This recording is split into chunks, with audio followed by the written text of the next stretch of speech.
Press the bell icon on YouTube and don't miss another update. Your campaign is in full swing, you're holding rallies, Jan Sabhas, sab chal raha hai. Let's start this conversation off on a very simple note. Why should people vote for Raghav Chadha? What makes you different?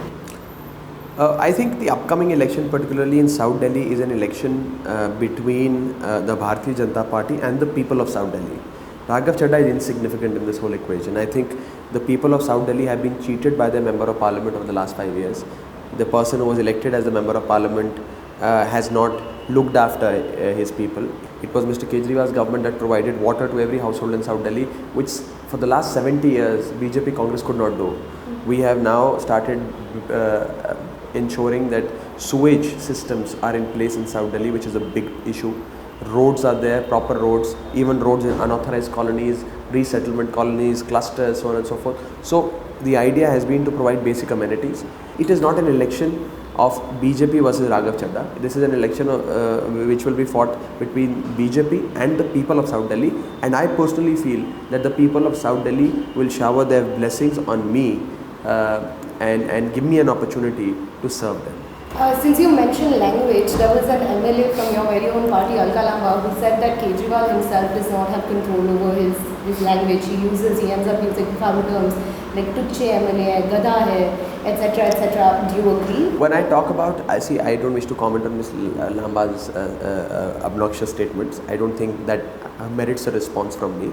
Mr. Kejriwal is a man with impeccable integrity, a man who's extremely soft-spoken, a man who has nurtured a political party that has wiped out a 120-year-old party and an 80-year-old party from the face of politics in Delhi.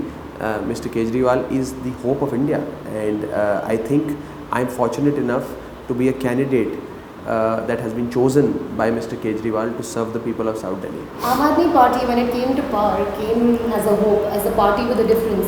But at this point in time, a lot of people say, especially the ones who have either been expelled from your party or the ones who have quit your party, who are, so to speak, disenchanted with Aam Aadmi Party, say that it's like any other political party.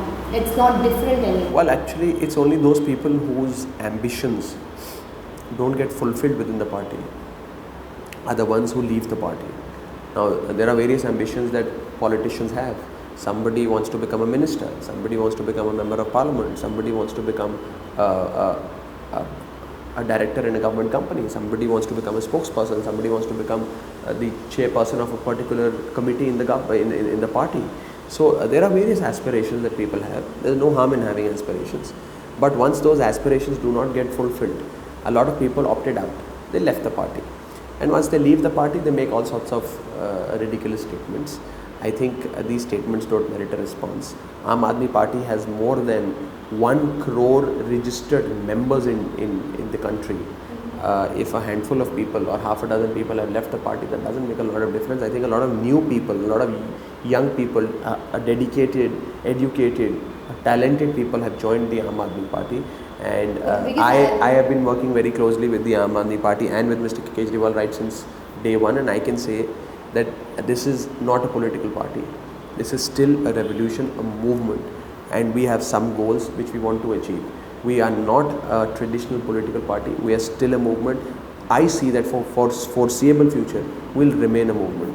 Now that we're talking about movements, Aam Aadmi Party in itself was conceived on a very basic premise of anti-congressism. That you will have nothing to do with the Congress, and at this point in time, the chatter all about town is that Aam Aadmi Party and Congress के बीच में alliance होगा कि नहीं होगा.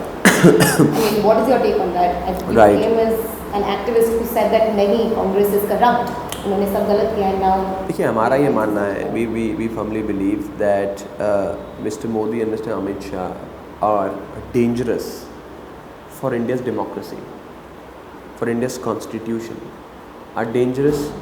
And there is a grave threat to the very principles on the basis of which this country has been incorporated, the constitution has been brought into force. And I think those principles are under threat as long as Mr. Modi and Amit Shah are running this regime. BJP can be easily defeated in the event where the anti-BJP vote does not get split, where you put only one candidate against the BJP's candidate. As far as the Congress is concerned, in Delhi, one would wish that in order to defeat the BJP, we should have only one candidate against the BJP so that the anti-BJP vote does not get spread. Having said that, let me also point out that Congress is irrelevant as far as politics of Delhi is concerned.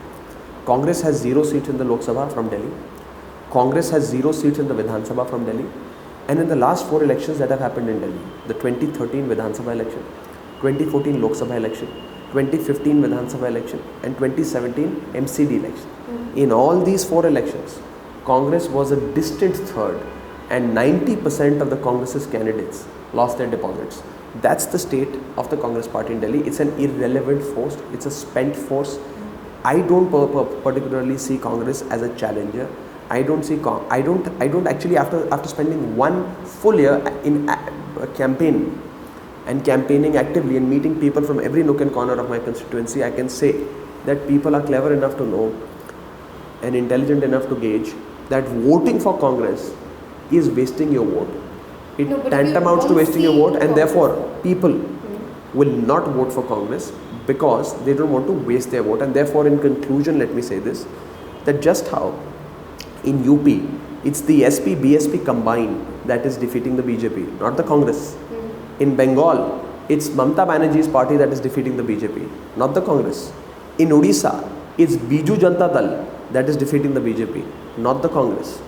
In Tamil Nadu, it's DMK that is defeating the BJP, not the Congress. Similarly, in Delhi, it's the Aadmi party that is defeating the BJP, not the Congress. But the entire move to have an alliance with Congress has come from Aadmi party, and as people are saying it reflects a certain kind of desperation. If the Congress vote is so irrelevant. Well, first of all, there is no desperation. As I've said on a number of occasions, there haven't been any formal talks or negotiations. There have been a lot of news reports, a lot of chatter, a lot of speculation. Every day you read in the newspapers that the alliance is about to happen, this is going to happen, that is going to happen. I can say that no alliance is happening. Aam Aadmi party is winning all 7 seats in Delhi and defeating the BJP in Delhi, and Congress will meet the same fate that they met in 2015 assembly elections, where they'll get a big 0 from Delhi. This is very clear, and I would request you to travel in my constituency. At least I can say for my area, South Delhi parliamentary constituency, that even if you roam around with a torch, with a lit torch, and try and find a Congress supporter or a Congress worker or a Congress neta, you would not be able to find one. They're absent. They're not merely irrelevant, they're absent. That is a very interesting note to end this conversation on. Thank you so much for joining us, Raghav. It's been a pleasure having you. For The Print, this is Diksha Bhardwaj. Do subscribe to our YouTube channel.